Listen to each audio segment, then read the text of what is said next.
परमेश्वर पिता का और उसके पुत्र हमारे उद्धारकर्ता प्रभु यीशु मसीह का धन्यवाद हो। आज का जो मेरा टॉपिक है वो है प्रकाशित वाक्य उसका 3 अध्याय 15 से 16, रेवलेशन चैप्टर 3 वर्स 15 एंड 16, और ये इस श्रृंखला का वीडियो नंबर 20 है। यहाँ पे परमेश्वर के वचन में इस प्रकार से लिखा हुआ है कि मैं तेरे कार्यों को जानता हूँ कि तू ना तो ठंडा है और ना गर्म। भला होता कि तू ठंडा या गर्म होता, इसलिए कि तू गुनगुना है और ना ठंडा और ना गर्म, मैं तुझे अपने मुंह से उगल दूंगा। ये संदेश लौदीकिया की कलीसिया को संबोधित करता है। इस संदेश को समझने के लिए लौदीकिया शहर की भौगोलिक स्थिति को समझना आवश्यक है।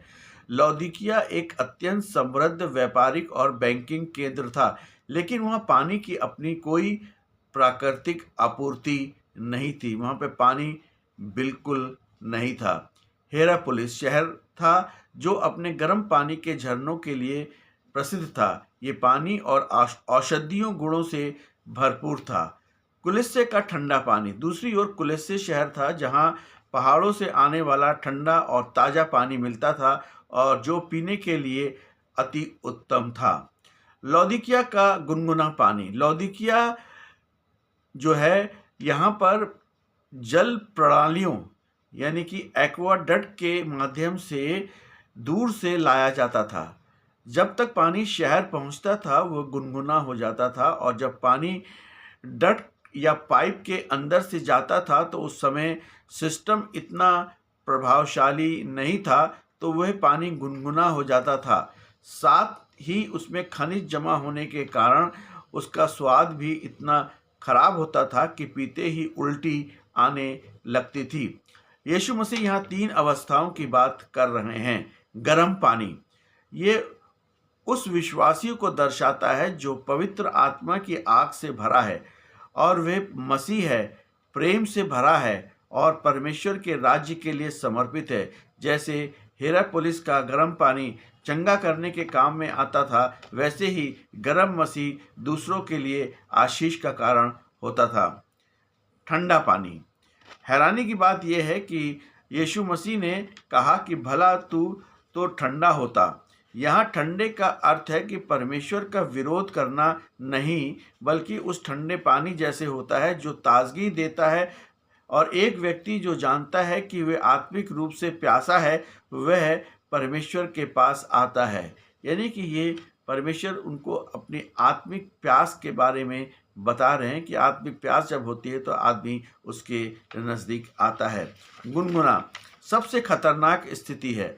गुनगुना मसीह वह है जो दिखावे का विश्वासी है। वे चर्च जाता है लेकिन उसका हृदय संसार में लगा रहता है।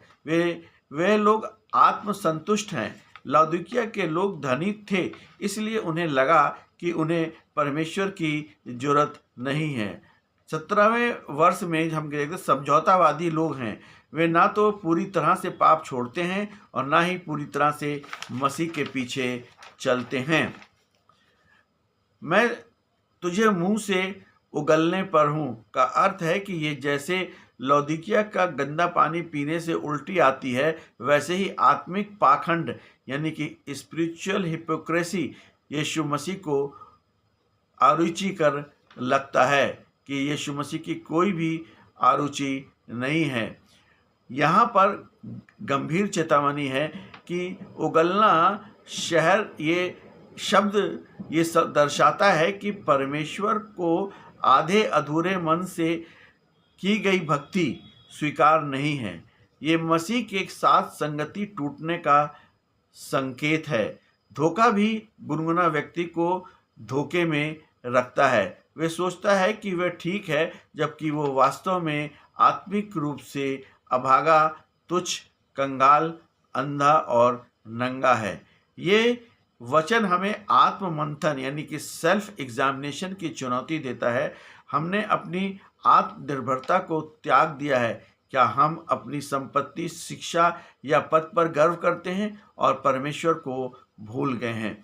हमें अपने उत्साह का नवीनीकरण करना है।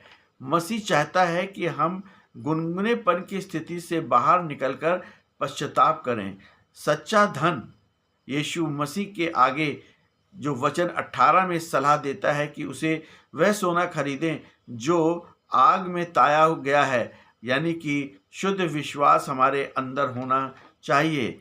मसीह ये नहीं कह रहे हैं कि वे हमसे प्रेम नहीं करते हैं, बल्कि वे हमें झकझोर कर जगाना चाहते हैं ताकि हमारी दिखावटी जीवन को छोड़कर उनके साथ एक गहरा और सच्चा रिश्ता बना सके।